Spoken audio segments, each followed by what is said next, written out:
Hello guys, welcome back to my channel. সবাই খুব ভালো আছো, আমি খুব ভালো আছি। তো আমার চ্যানেলে সবাইকে ওয়েলকাম জানাই। তো চলো আজকে ঝটপটা একটা চিকেন কারির রেসিপি তোমাদের সাথে শেয়ার করে নিই। খুব রিচও করবো না, আবার কিন্তু খুব সুন্দর খেতেও হবে। তো চলো ভিডিওটা শেষ পর্যন্ত দেখতে থাকো, আশা করছি ভালো লাগবে। আর ভিডিওটি ভালো লাগলে অবশ্যই লাইক কমেন্ট শেয়ার করে দিও। আর যারা আমার চ্যানেলে নতুন রয়েছে তারা আমার চ্যানেলটি সাবস্ক্রাইব করে দিও। তো দেখো কড়াইয়ে তেল দিয়ে দিয়েছি, তেলে সামান্য পরিমাণ গোটা জিরে, শুকনো লঙ্কা, তেজপাতা আর সামান্য পরিমাণ চিনি দিয়েছি। দিয়ে ফোড়নটা হালকা নাড়াচাড়া করে নিচ্ছি। আর এইদিকে সব কিছু রেডি করে নিয়েছি, পেঁয়াজ কুচি, আলু, মশলা, চিকেনটা আগে থেকে ম্যারিনেট করে রেখেছিলাম। তো পেঁয়াজ কুচিটা কড়াইয়ের মধ্যে দিয়ে দিয়েছি, দিয়ে বেশ ভালোভাবে নাড়াচাড়া করে নিচ্ছি। যতক্ষণটা পেঁয়াজটা বেশ ভাজা ভাজা হয়ে আসে ব্রাউন কালার, ততক্ষণ পেঁয়াজটা ভেজে নেব। পেঁয়াজে কিন্তু আমি এখন কোনো লবণ ব্যবহার করছি না, কারণ লবণটা দিয়ে দিলে পেঁয়াজের কালারটা চেঞ্জ হয়ে যায়, খুব সহজে ভাজা হয়ে যায়, কিন্তু টেস্ট আসে না সেরকমভাবে। তো চলো আস্তে আস্তে পেঁয়াজটা ব্রাউন কালার আসতে থাকো আর তোমরাও দেখতে থাকো।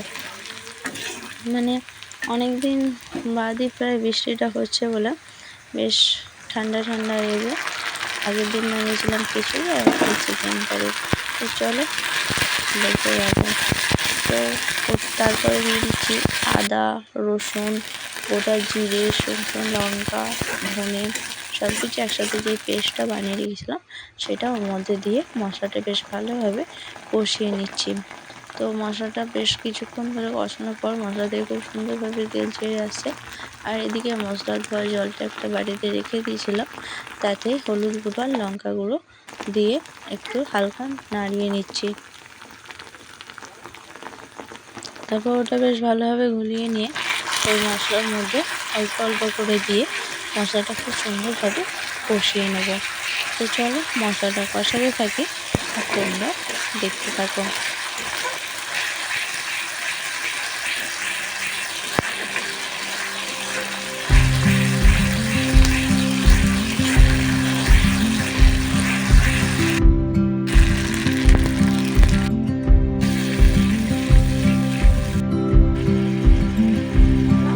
তো মশলার ঝোলটা সব কিছু মিক্স করে একসাথে দিয়ে দিয়েছিলাম, দিয়ে মশলাটা কষাতে থাকছি। আস্তে আস্তে বেশ মশলাটা সুন্দরভাবে কষানো হয়ে এসেছে, এবং তেলটা ছেড়ে এসেছে।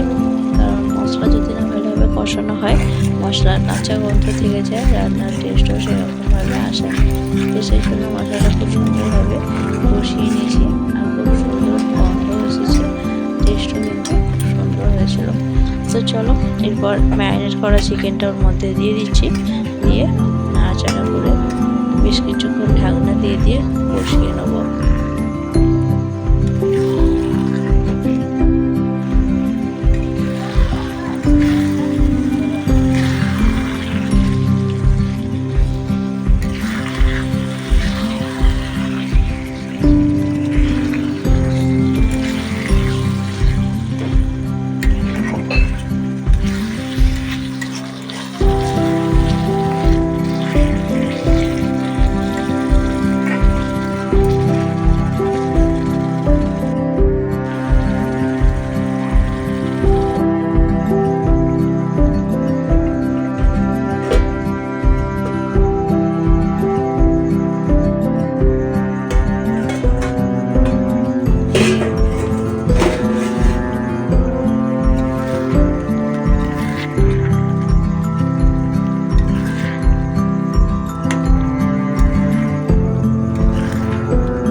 বেশ কিছুক্ষণ ধরে ঢাকনা দিয়ে ঢাকনা খুলে আবারও নাড়াচাড়া করে নিচ্ছি। আবার ঢাকনা দিয়ে বেশ কিছুক্ষণ রাখার পর ঢাকনা খুলে বার কয়েকবার এইরকমভাবে একই পদ্ধতিতে নাড়াচাড়া করে নিতে হবে, যাতে সব কিছু মশলার সাথে একভাবে ম্যারিনেট হয়ে যায় আর চিকেনটাও যেন খুব সুন্দরভাবে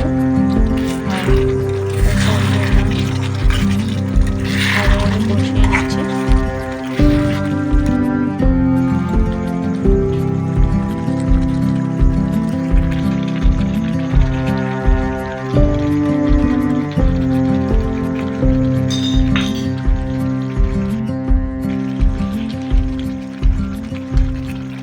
পর্যায়ে খুব সুন্দরভাবে কষানো হয়েছে, চারিদিকে খুব সুন্দরভাবে তেল বেরিয়ে এসেছে আর দারুণ লাগছে কিন্তু দেখতে।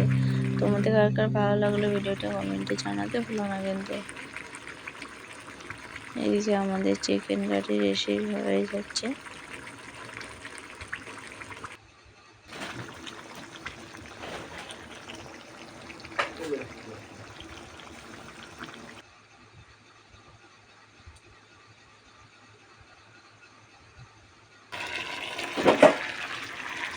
ওর মধ্যে আগে থেকে সেদ্ধ করে রাখা আলুটা দিয়ে দিচ্ছি, দিয়ে বেশ কিছুক্ষণ নাড়াচাড়া করে নেবো যাতে মশলার সাথে আলু আর মাংস একসাথে মাখামাখি হয়ে যায়। তো সেরকমভাবে বেশ কয়েকবার নাড়াচাড়া করে নিচ্ছি। তারপরে ওর মধ্যে জল অ্যাড করবো।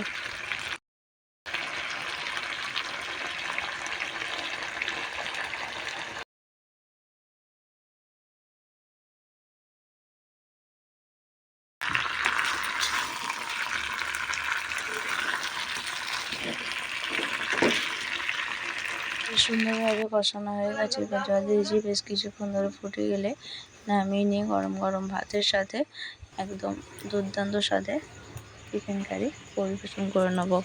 আর তার সাথে আলু সেদ্ধ মেখেছি পেঁয়াজ কুচি দিয়ে খুব সুন্দরভাবে। আমার তো দারুণ লাগছে, আর এই আলু সেদ্ধ দিই না এক থালা ভাত খাওয়া হয়ে যায় এক নিমেষে। এদিকে আমার সব কিছু রেডি, তো ভাত আলু সেদ্ধ মাখা এই চিকেন কারি নিয়ে বসে পড়েছি। তো চলো রাত্রের ডিনারটা এই নিয়ে সেরে নিই, তোমরাও রাত্রের ডিনারটা কমপ্লিট করে নাও। সবাইকে গুড নাইট। আর এদিকে দেখো গরম গরম ভাতের সাথে মাংসের ঝোল অল্প একটু নিয়ে নিলাম, আর মাংসের পিসও নিয়ে নিচ্ছি। আর এদিকে সেদ্ধ করে মেখে রাখা আলুটাও ওর মধ্যে নিয়ে সোজাসুজি একদম গরম গরম মুখে পুরে নেবো। খেতে কিন্তু সত্যি খুবই দুর্দান্ত হয়েছিল।